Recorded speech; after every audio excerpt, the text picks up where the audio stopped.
Welcome to the ZoomInfo Labs podcast. I'm Ben Salzman. And I'm Millie Beetham. Today's guest is Jacco Van Der Kooij, founder of Winning by Design. Jaco is a true legend and one of the most influential voices in go-to-market strategy.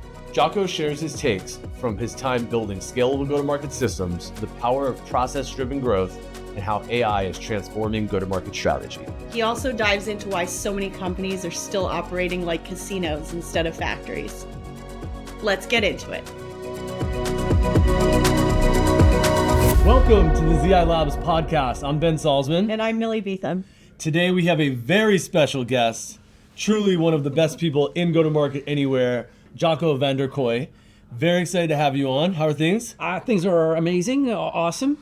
Great. We're going to talk all things go-to-market, revenue architecture, bow tie funnel, spiced, and so much more that you've helped inspire. You ready? Yes. Oh, we so are. Let's go do this. Let's do it. I'll just say, as we're warming up here, when we were at a dinner recently at our mutual friend Amanda Kayla's house, I think I started by saying, I literally think I have the best job in go-to-market, and then it quickly hit me like, maybe besides him, because you're always having even more fun than I'm having, and trust me, that's a high bar. Yeah, thank you very much.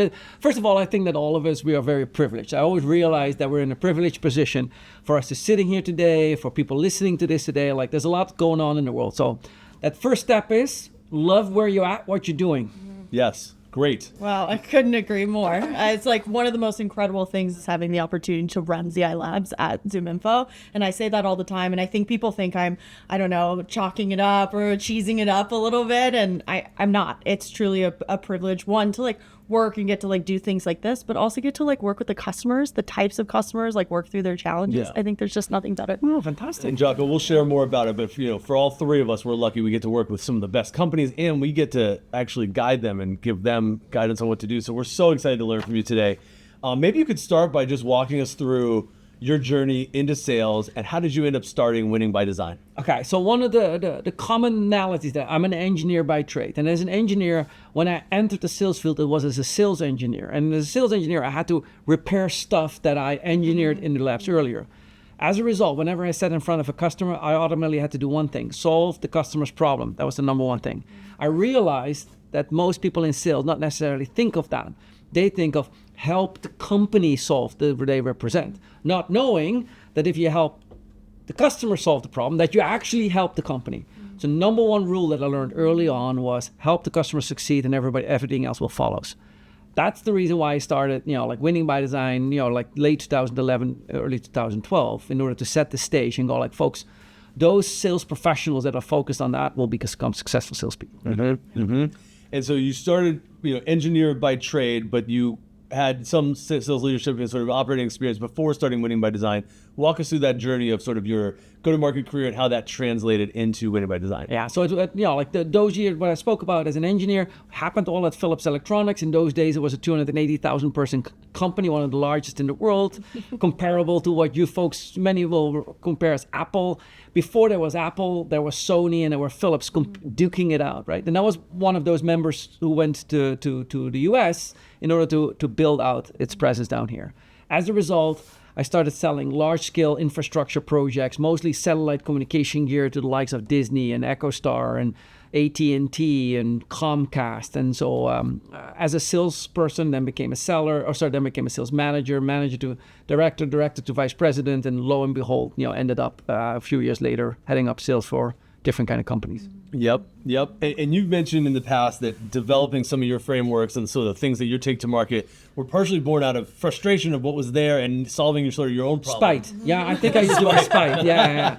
Were there any specific situations that sort of sparked this, and you could give us an example of I couldn't stand having it that way? Yes, I couldn't stand having it that way when I dealt with a sales professional in particular, and all he was talking about how he's going to twist the customer's arm to get the money that he wanted, and that it didn't care about, and I was at a particular company, and I go it can be the way that this is the way how sales is propagated, right? And it was a very strong alpha, left other members of the staff frequently in tears, and so I had to do something about it, and being given the opportunity of some financial windfall, I decided, let's start this now, and let's bring that great and exciting thing that I believe what sales is to the world.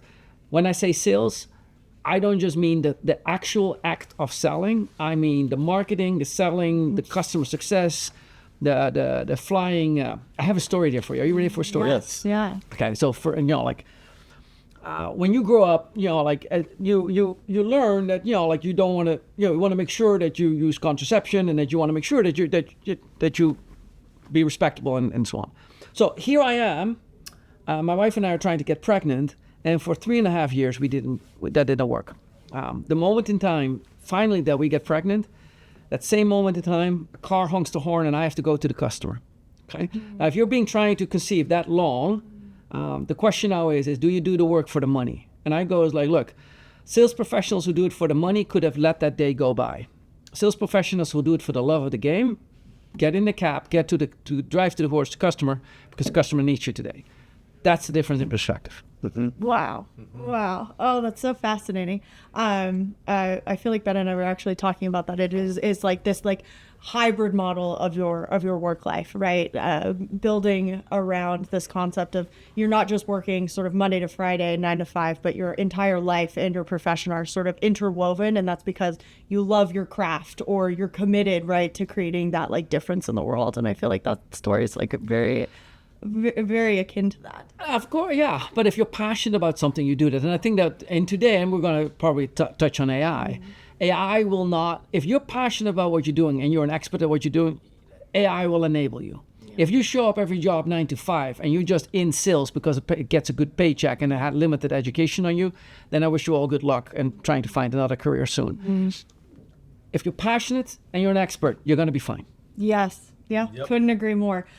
So you mentioned your educational background. I think it's so interesting that your educational background and your career is very multidisciplinary. Will you sort of tell us a little bit more about how those experiences and that multidisciplinary background is actually influencing your leadership style and how you approach actually building either with customers or with your team?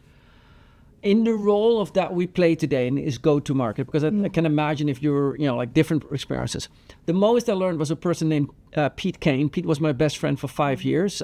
We still are great friends, but, but he was actually my coach that took me from doing simple laps in the pool to 2 world championships representing the Netherlands, right? And that journey to understand what a world... Actually, in swimming, you're saying? In triathlon. Oh, got it. Wow, didn't know that. And so to actually understand what it takes to be a world-class athlete, and believe me, he was the world-class athlete, but so to see it from him, but to use his journey and to learn what a true professional does every day is mind-blowing. It's all of us are, in many cases, we are amateurs in what we do when you start comparing yourself against such a perfect example. And all of us have performed some sports, and we all know that one person that you saw do that and achieve that world-class level, and you go okay. And the way they do it with the effortless approach to the training program, not the effortless training itself, that's hard, but to show up every session, every day, and to want to improve, that's something I learned a lot from in the early periods of the early 2000s. Yeah. Oh, wow. That's incredible advice. You just mentioned that being an expert is going to be critical as we're sort of going through this massive transition in the market and this explosion of access to AI. Is there any other sort of words of advice that you have for folks who are either just starting out on their professional career or potentially trying to make that pivot to something new?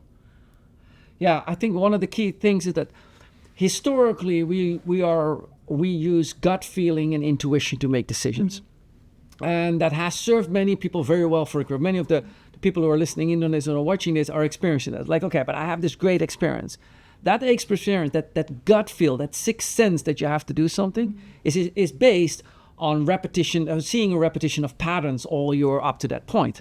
It's not gifted to you on birth that you know how to do a go-to-market motion or how an ABM campaign runs or something like that, right?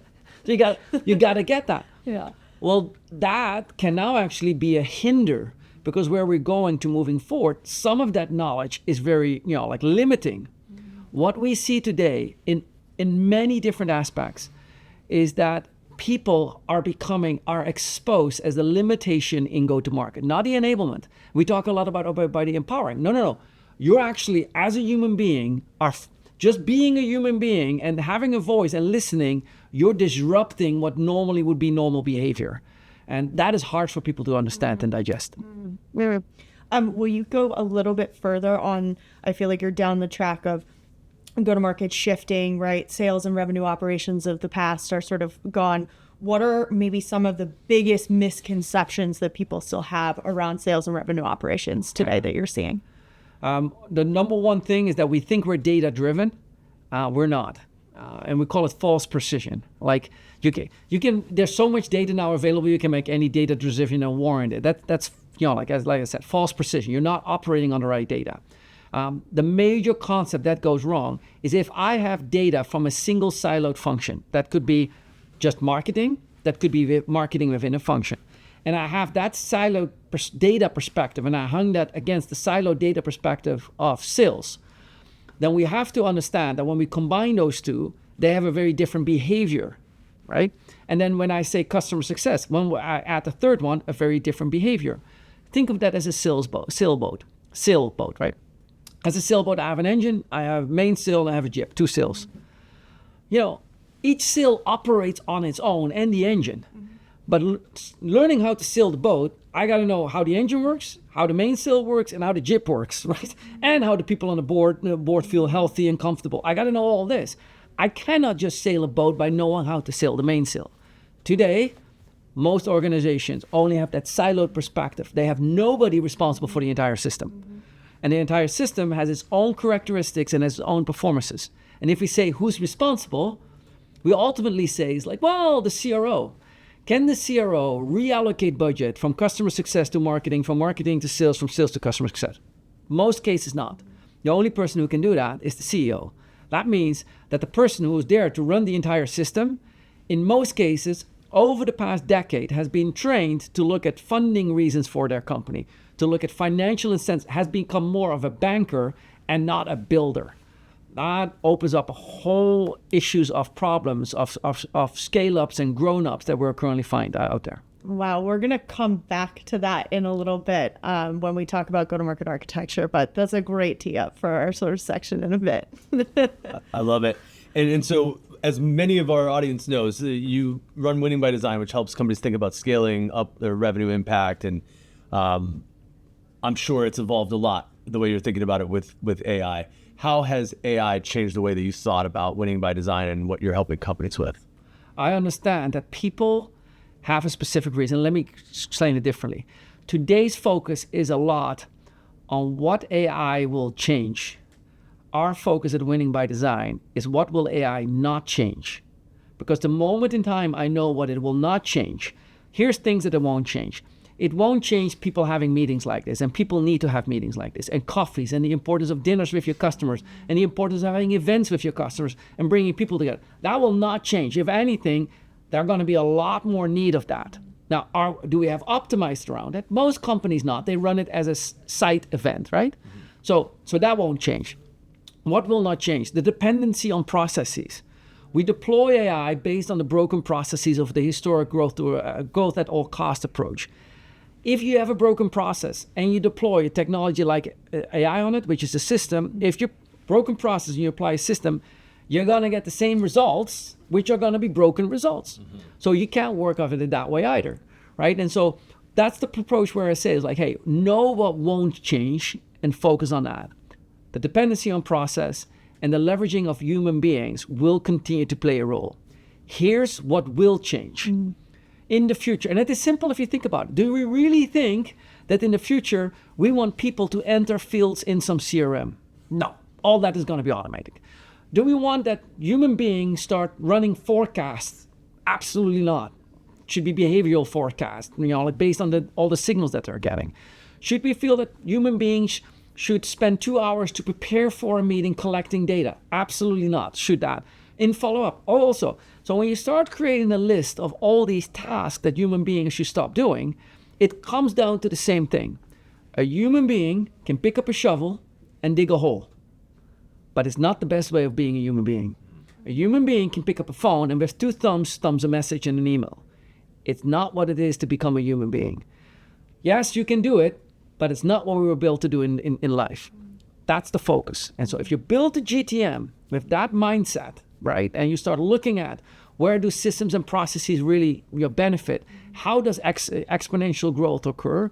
You quickly find a very different picture than what the world of unicorns today is telling us. Yeah.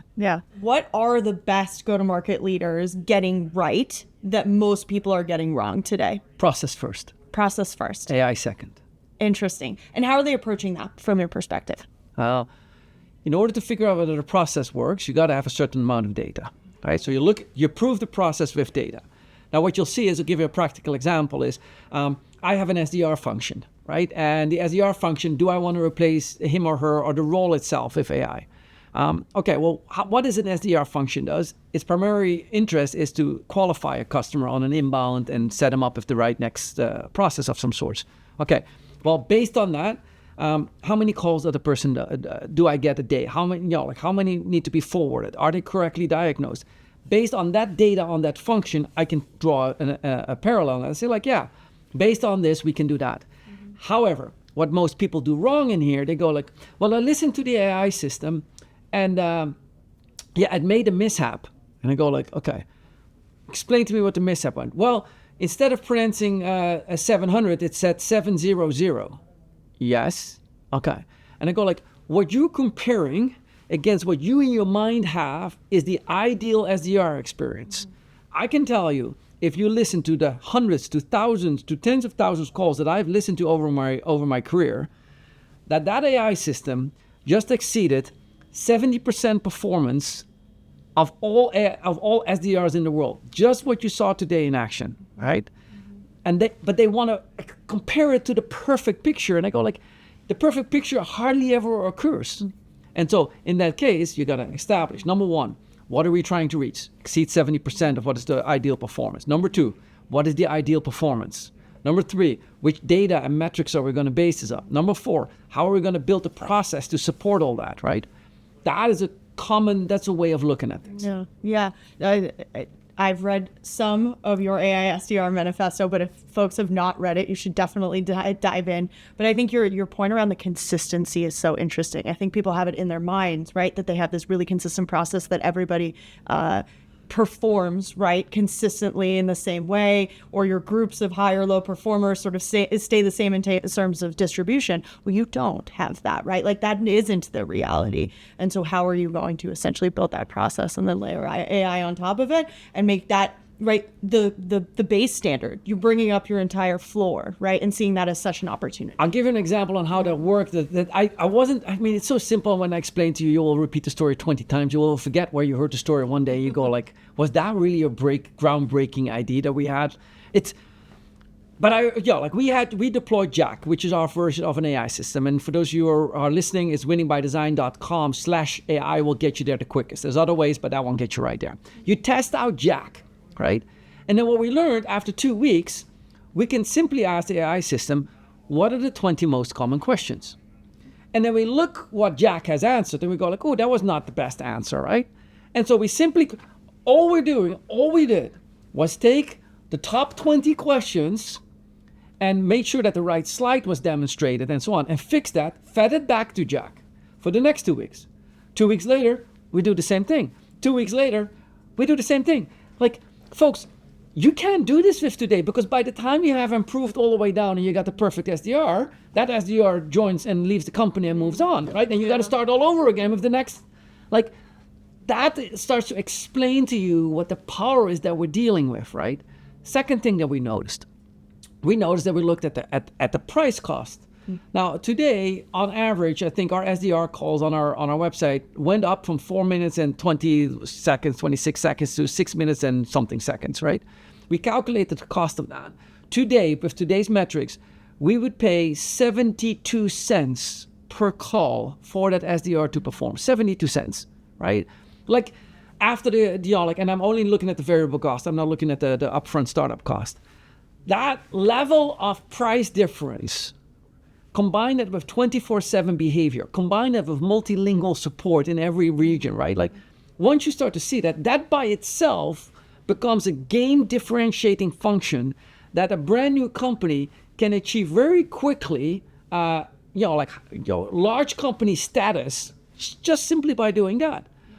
And if you then start saying as well, the pronunciation of that word was right or wrong, seems to be an awfully short-sighted approach. Can we dive in? I want to go deeper on this because I think one of the things that I've found in some of the advising that I've done with the companies that we worked with at ZI Labs is there's been this interesting conversation that I've gotten into around, well, we don't have enough of the data, right? Like we haven't had an outbound function with enough data to be able to collect, to be able to build, right, the architecture around building sort of an AI SDR function on top. Or I haven't had enough leads, right? I haven't had enough inbound to be able to know what that structure is to sort of start at my V1. How, if you don't have that, do you suggest that customers sort of start to take the first step forward if they are willing and want to move and evolve in this way? Today, it will change in the future, but today AI systems cannot help us draw the right process in this field yet, right? Not today. So the other thing is, we believe, and I have ample evidence to support that any company below $20 million, for sure below 10 and below, does not have the operational capacity yet to start they should use AI in multiple spot functions, but when you're at that stage, you're really still defining the process. And human beings need to define that process. They need to figure out like, oh, make this call, do that, provide them this information, and so on and so forth. Once you get a certain skill, and you know, like a 20 million is a good target, but 50, 70, 80, you'll see that processes at that point in time need to have been established. So below 10, I shy away from like putting AI systems in full. I think of it very spot functions, it can work. Yeah. But full deployment harder. It's back to what you said about the patterns, right? If you don't have enough of the data around the patterns, you can't, right, build the template off that. That's right. On top of it. Well put. So I'm going to go to sort of maybe automation and personalization, and again, sort of core principles for you. Like, how do you balance, right, building that automated process and like getting to relevancy in go-to-market? Relevancy is a misunderstood concept, you know, like, and we're gonna soon end up at the word trust associated with it. So, interesting. Okay, I want to hear that. So relevance, when we say what is relevance, well, knowing your first name no longer is relevant. Knowing which title you are at which company no longer is relevant. So what does a customer really want?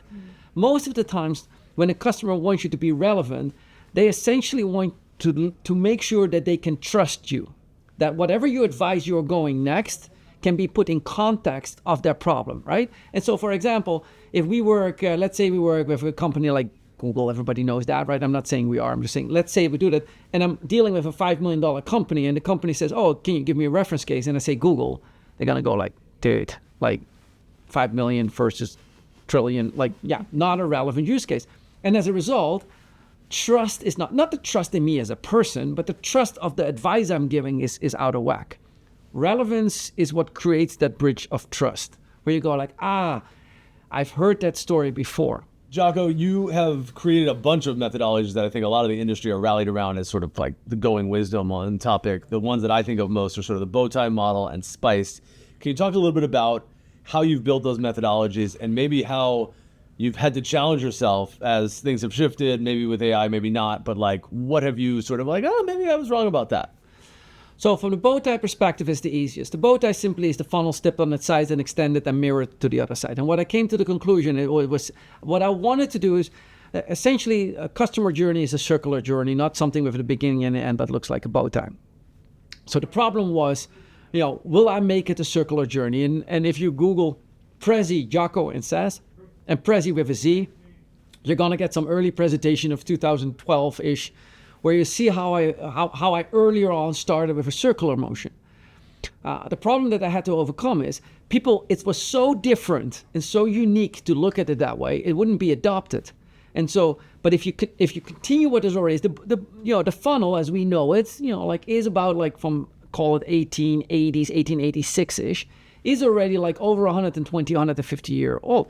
There's not necessarily anything wrong with it. The simply is it stopped where recurring revenue begins, right? And because it was an incomplete picture of the customer journey, and exactly that incomplete picture entered the boardroom, and that resulted to executives asking what they have an incomplete picture of, well, that meant how many leads, how many deals have we closed, and how our salespeople on quota became the main drivers in these conversations. like over the years, obviously we've now extended that journey, and like I hope that the bow tie has helped people to ask what is NRR, what is GRR, Right. like what kind of expansion, right? But early on, to try to change that into a unique view and rather to make it more familiar at the cost of surrendering some resolution on that, like that's the choice I had to make. I just want to point out, it's like such an interesting point you're making, that like it's not like upsell, cross-sell, and NRR didn't exist before 10 years ago, but we were fine with just sort of ending it here, when in actuality, all the growth and a lot of the value comes from that expansion from there. Look, the main mindset for the longest time that we took from the previous generation, look, when we started with SaaS, it's not like we had like 1,000 people going to SaaS revenue training and suddenly stepped into SaaS and deployed. No, we took all the sales professionals and the marketing professionals from perpetual software sales, from perpetual hardware sales, we deployed them, and they brought their same methodologies and techniques with them. And that resulted in the funnel. That meant, how many leads did you generate? What did you close? And please tell me you didn't lose any of the deals that I closed, right? Which it became retention. Yep. But that mindset, there's a lot more nuance today, where we say you got 3 sources of growth. One source of growth is acquisition. One source of growth is retention, oddly as it may seem. And one source of growth is expansion. Each of these has a different level of probability that we know is going to occur. Of course, we know retention is going to be high. Of course, we know acquisition, its probability is lower, and expansion sits somewhere in between. What we can do with that, by looking at these as 3 different sources, we can start looking at it from a more scientific perspective. Mm-hmm. We can apply different mathematics to it, allowing us to increase forecastability and whatnot. That level of insight, that scientific approach, is really what we at Winning by Design have stood for over the years, with the bow tie at its premier foundation, right? Like very much to what Serious Decisions did early on, and entered with what they call the waterfall model. We expanded that, and probably to no surprise, since John Neeson, who is the founder of Serious Decisions, sits on our board. Do you have any other perspective on where this type of innovation is showing up in the larger enterprises? Like, one of the things I feel like I'm starting to notice is there's some beautiful cocktail, right, of certain older business, very large, global, but has sort of an innovative spirit. Are you starting to see some trends around that in the enterprise versus, of course, we've got the innovative sort of startups and all of that? Yeah.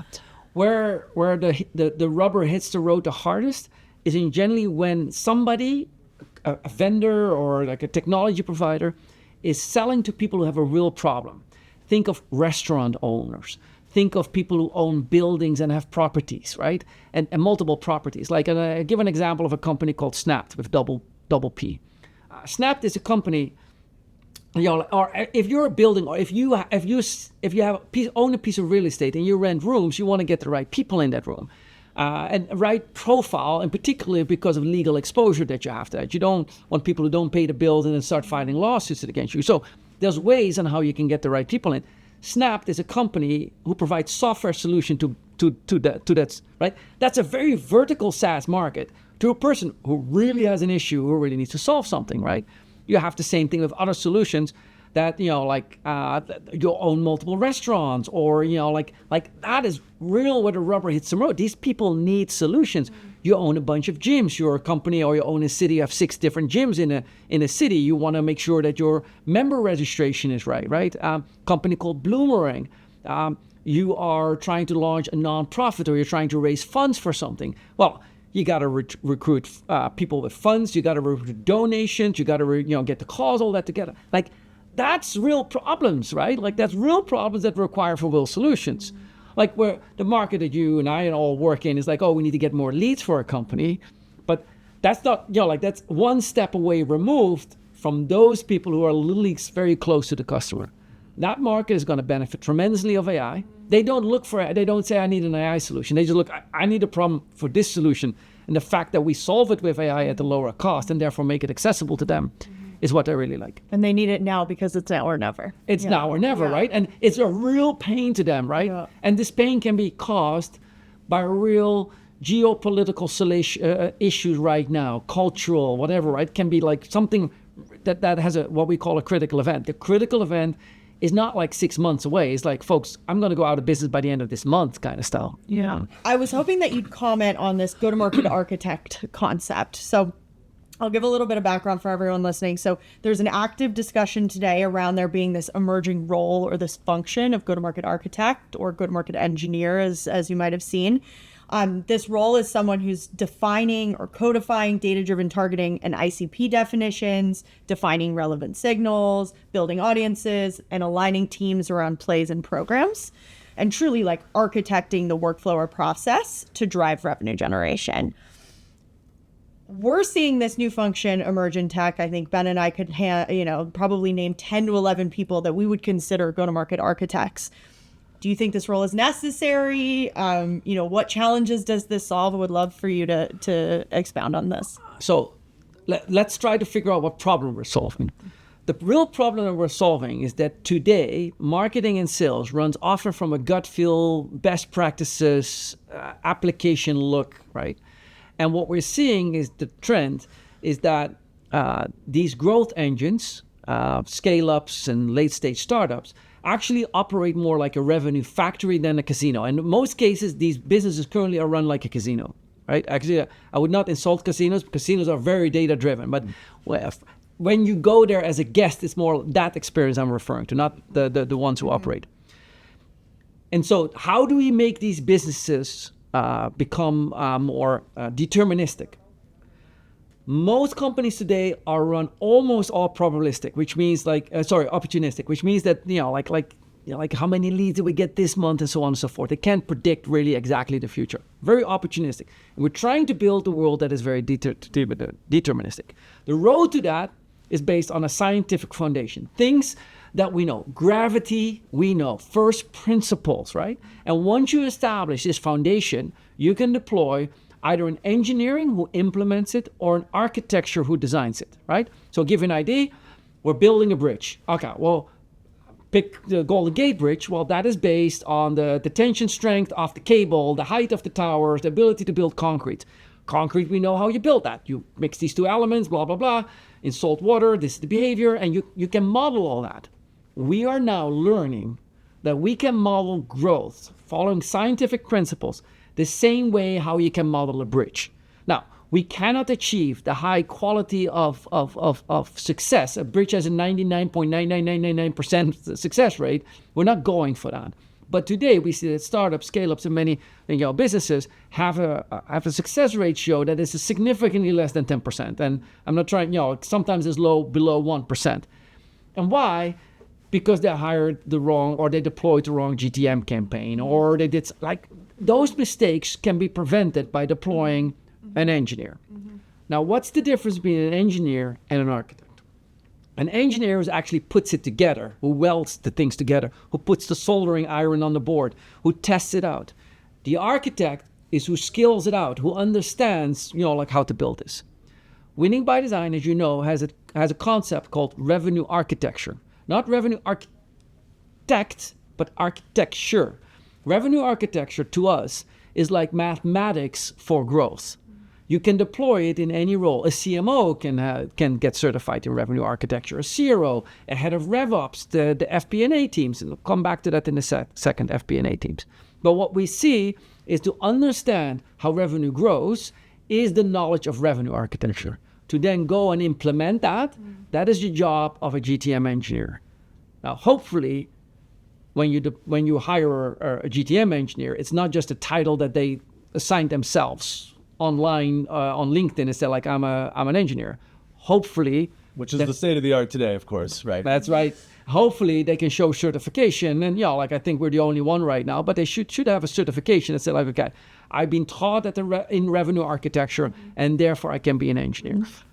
And to go a step further, do you think both need to exist, or should it be one or the other? Millie and I are really trying to settle on like, how's this going to play out? I think we're going to see a new diversification. I'm going back to the FP&A. The roles of FP&A, financial planning and accounting, I think it stands for, right, is the RevOps role of the CFO, right? If the CRO has RevOps, the CFO has FP&A. Now, if I ask you to calculate the future of the company as it relates to, most people have a tendency to rely on FP&A a lot more than a RevOps. Mm-hmm. And why? because the FP&A person had to go through some academic certification and level, right? And the RevOps person was like, now I'm not saying that the RevOps person with their practical knowledge is not interesting. I'm still intrigued by what they can do. What I'm saying is, if I have to put the future of my company, I'm going to listen to FP&A first team first, and then RevOps. Or if RevOps tells me something, I'm going to ask my FP&A team to certify it as actually right, totally. to validate it. Yeah. That is the difference where we're seeing. And that's the reason why we're seeing more and more at large-scale companies. And we saw this at OneStream on the recent conference. We had the head of FP&A representing our as a customer on screen and telling how their IPO went and how revenue architecture and the revenue architecture mindset was deployed in order to help the company OneStream, in part, obviously, the product successful, but help them as they performed an IPO. Yeah. And going one step farther, and clearly you all have built a whole bunch of architecture around this revenue architect program. You're the best at it. So not in any way trying to undercut it. I have always thought that RevOps and revenue roles were very internally focused of like, how do we make money off the customer? Whereas when you say go-to-market ops or, go-to-market architecture, it's what are you bringing to the world? Like, how do you go to market with this thing? Has your thinking shifted on that at all, or is that a sort of distinction without a difference? The role of RevOps to turn an opportunistic process into a deterministic process. Opportunistic means I don't know where it's coming from. Deterministic is I know 100% where it's coming from, right? And I can correlate that. Opportunistic is the casino. I'm placing a bet on a table and see it run. Deterministic is I'm walking into a factory and I know everything just in time and whatnot, right? RevOps. Take a company from an opportunistic perspective, step by, you don't get there overnight, right? And arguably you go through what is called a probabilistic perspective, but you go like slightly, but like more and more towards a deterministic perspective. That is the role of RevOps. FP&A teams are already in a very deterministic thinking. I have money in the bank, I have loans outstanding, I have rent to pay, like it's very deterministic thinking. So we're going to see that more and more trend towards that. Why? For most startups and scale-ups, we kid ourselves. We lie to ourselves day in, day out. Day in, day out, we sit there and we lie to ourselves. We have this ideal that we think we're on. Let me explain what the situation is. The moment in time that you take on external funding, an A round, a B round, you have to realize your goal is to turn $1 million asset into $1 billion asset. The people that you now owe representation to, that you owe no opinion to, those people want that $1 million asset to become $1 billion asset. To give you a perspective, today we have, if you ask the, like ChatGPT, how many successful SaaS companies are there, public, you would get somewhere an answer between 120 and 600 public SaaS companies. Assume that each of those companies is represented by one founder or one person or one CEO. That means that we have at maximum 600 plus founders. Okay, to give you or somewhere between 100 and 600 people who've navigated that opportunistic to deterministic successfully. Now I'll give you the perspective. That is almost as many as people who walked in space. So the moment in time I now say to you is, folks, thank you very much for coming. You want to become a founder of a CEO. You will become like a successful SaaS company. You have to pursue it with the same level of depth and understanding as becoming a NASA or like any other, but you're becoming a space person in space. That's the program. And anybody that says then to me is like, oh, Jaco, but selling should be simple. It's so complex. Go tell that to an astronaut in space that it should be simple. Yes, on paper it's simple. You probably read a book, become an astronaut. But to go to 5, 6, 7 years, sometimes lifetime worth of training before you make it to an astronaut, you are underestimating the complexity it takes to take a company from $1 million to $1 billion or anywhere along the line, go public, go through rounds and rounds of funding and executive changes and product changes and failures and this and that. Like it's a gross over. And then we say, yeah, but Slack did this and Slack did that. Folks, let's not overestimate what Slack actually had and underestimate the challenges that they had to overcome. Yeah, 100%. I mean, one of the true lightning in a bottle, scale moments, like not a good comparison for most companies.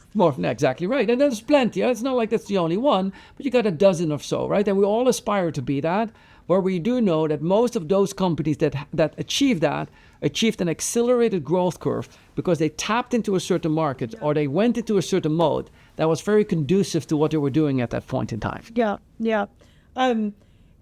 That was super profound, and I feel like I'd love to do the other side of the spectrum, which is like, okay, I feel like there's the leader of that organization, right, and how they're going to get there and how they're going to be most successful. I feel like there's also then the organization itself and its structure.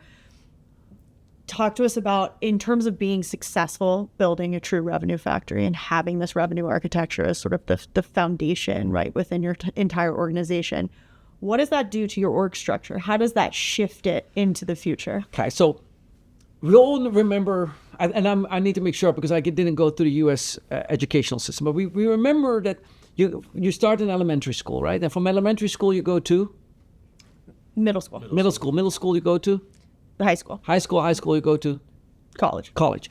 Now, whenever you switch in that, in most cases, my kids, the first two schools were the same, I believe. But then eventually you went to college, right? You move from one school to another school. And when you do that, you really physically know, okay, I'm not going to that location any longer, right? And particularly when you switch to college, folks, you may be living on your own. You're like, very different thing. What I'm trying to explain with that is that is stages that you mature as a human being. And these stages are earmarked by the school that you go to. As you grow, you go, and as you go through these stages in life, you're going to find what makes you very successful in the elementary school. You know, by the time you take that to college, you go like, okay, that's not going to work in college, right? It's a whole new set of rules that you go to. What organizations, when they grow, and they grow from 1 to 20 and 20 to 50 and so on and so forth, they go essentially through a number of growth stages. They're very much like similar to educational concepts. And these growth stages, each of these stages require a different kind of personality of the executive team, a different kind of org structure, right? But nobody knows when one stage ends or where the other. It bleeds magically over in that. And because that there is no magical end and a new start, we suddenly end up with people in org structures that often are like they're not maneuvering as quickly as they need to be, right? And as a result, roles get clearly undefined. There's old executives that, should, with all due respect, have been, graduated and moved into a different direction, not necessarily step with the company. Or you hire a person that was fantastic for the previous company, or you have new roles that you're not using or the new roles that you should be having is reporting into the old person, and the old person, or not the old person age-wise, but into the old function, and that old function has not adopted the modern, all that is due to the fact that we don't recognize what those stages are and where you're going next. Major problem with that is that most of the time, that means that your organization keeps going the wrong way. Now, in order to make an organizational change, as Dave McJanet has put it, CEO, founder of HashiCorp, who recently was acquired by IBM, and in a little chat between him and I, and where we're talking about is the maturation of these people, of these roles, requires that people sometimes fall short. And if you then have that, if you lack that maturity in the group that you need to the next phase, Dave has coined this as a phase shift, right? And the phase shift says, I need 18 months to make this transition from my organization today to my organization where I want. I can't flip the switch. And he refers to that as a phase shift. There's a number of good YouTube videos. If you go HashiCorp CEO, and you'll see it in the middle, he talks about this phase shift. This phase shift needs to be prepared for. You need organizational structure redefinition, comp plan structure. Most CEOs have no clue about this. And so what you end up doing, you end up always reacting to the problem caused, and you're never preparing for that what lies ahead, right? That is a fundamental challenge for rapid stage companies, because they're going through these stages and they go like, well, I still have the same CRO as I had 8 years ago. That's probably not healthy. Or they say, I rotated my CRO through every 6 to 9 months. Probably also not healthy, right? So the organizational structure changes, different roles come in. And as we said earlier, in that rapid growth stage, early hacking, growth hacking, RevOps could be a real function. However, if I have RevOps on my team at $500 million, right? No, I want an FP&A team on that, right? So you'll see the maturation. I'm not going to have a GTM engineer or growth architect at $5 million. It's all about winning the right deals and establishing the process. But at $20, $30, $40 million, I probably have somebody that needs to, from an operational perspective, look at the process. And the FP&A person ain't going to look good, like they're not going to look at that process and know what to do with that, right? So a GTM engineer may be really well suited to do that with AI knowledge where they go like, oh, we can do it X and Y. How should companies be thinking about reallocating resources as a result of savings from AI? First thing is if you hire a new person, you should first look at that. Not hire, but bring in AI. That's the simplest. Replacing, I think, is too early. Yep. But you should reallocate a headcount. And I would say 1 in 4. So if you have 4 headcounts, you should at least give up 1 on AI and keep hiring the remaining. I love it. Millie and I were joking that on your job posting site, it should be like apply as a human or as a SaaS company, as an agent to do that job, right? We literally brought on our AI agent and then introduced that AI agent, Celeste and Jaco, as if they were new employees. Remember this with AI agents. You need to recruit them, onboard them, train them, manage them, and coach them. And are you nice to them? And I think that, you need to be nice to them. Yes. That's a no. And keep going. What would you say will change about the sort of play it forward so AI takes off at the current trajectory? What does the SDR function look like in 10 years? Okay, I think the SDR function in large scale will be more about getting the right data or getting the right context and human element than it is. But I think what is an interesting question is which roles are currently the most likely to benefits or suffer under AI? Customer success, enablement, SDR are the 3 ones. The one who are getting challenged the most. The one who will be most benefit is a sales engineering solution architect role. Yeah. I think that anything that has with legislative functions, SOC compliance, legal compliance will benefit from an AI agent. Yep. The other 3 will benefit too, but it will cost a job. I think the job of a solutions architect, sales engineer will only improve because of AI. Mm-hmm. My question was going to be what you thought about CSM, so that answers that. Yeah, and the unfortunate part is CSMs are generally at risk because I believe that they'd be mispositioned in the market, and not because we need them. We do need them, but we need them for the human element. We don't need them to manage 450 accounts or something like that. And so we position CSMs as managing through human power 450 accounts. AI will do a better job at that, but the human element is needed. Yeah, absolutely. So we'll go to our final question. This is great, by the way, Jaco. Thank you. We could do this all day. We really could. I do this all day. Yeah, I bet. I was going to say, I would love to question Jaco for another 45 minutes, and I'll one just of sit our- here learning. Thank You you. could be one of our only. We've never had a recurring guest. You could be one of the first. Who is the smartest person you've ever met or known, and what did you learn from them? Okay, it's not the person I met or know. Well, and the number of guy in your pause is incredibly intellectually smart. And who's that? A former CEO, founder of the Tango. Mm-hmm. Okay, go ahead. Yep. Shut up. And then shout out.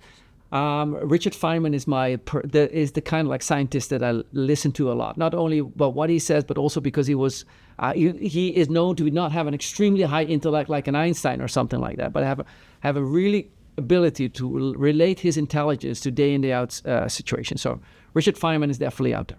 Love it. For me, I love it. Jaco, we've learned so much from you today. Congrats on everything you've built, and truly mean this genuinely. You have inspired, I think, a lot of us, but certainly like the entire go-to-market profession, I think, has been pushed forward because of you and your team's work. So I just have to say a big thank you for coming on. Oh, you're most welcome. Thanks so much for listening to this episode of the ZoomInfo Labs podcast. With new episodes dropping every Monday and Thursday, subscribe to the show on Apple, Spotify, or wherever you get your podcasts. You can follow me and Ben on LinkedIn and visit zoominfo.com/labs to get in touch.